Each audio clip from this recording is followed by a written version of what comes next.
Hi, Senator Vance. Rachel Louise Just with ABC 15 Arizona. Your campaign has been working particularly hard this election season to win over the votes of Native voters here in Arizona.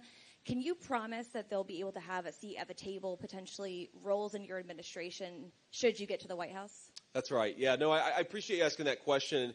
We really have done. We've tried to reach out to a lot of tribal Americans, a lot of Native Americans, and I've actually had some very good conversations with some of the tribal leadership all across our country. And I think, the reason why you have, I think, Native Americans coming around to Donald Trump's candidacy, and a lot of these folks haven't voted Republican maybe in their entire lives, certainly not in many, many years, is they recognize that a wide open southern border and unaffordable groceries and rent, it hits our Native communities as hard as it hits anybody else, and we've got to stop it.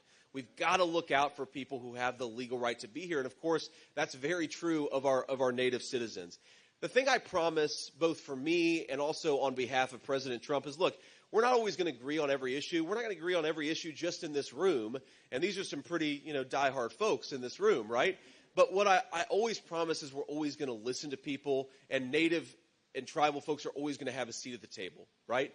Because sometimes, and this has been an interesting learning experience for me, is you assume that a particular tribe is going to come out one way on an issue, and then you sit down and talk to them, and they actually have a totally different perspective than what you thought they would have had. The only way to know where folks are coming from is to actually talk to them.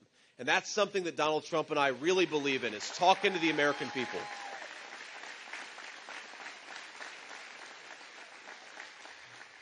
One final thing on this, it's not related to the Native issue in particular, but one of the things that I think really separates Donald Trump's approach to leadership and Kamala Harris's approach to leadership is Donald Trump believes in persuading your fellow citizens and not trying to censor them.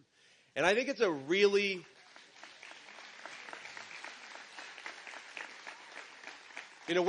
whether it's Kamala Harris putting pressure on big tech companies to censor her fellow citizens, whether it's calling people racist for daring to believe that we ought to actually have border security in the United States of America, Kamala Harris is obsessed with silencing her fellow citizens. Donald Trump and I believe we ought to talk to one another. And that's the best way to actually make your case to the American people, is if they disagree with you, have a conversation with them. Don't try to shut up the citizens of your own country. That is not what American leaders should do.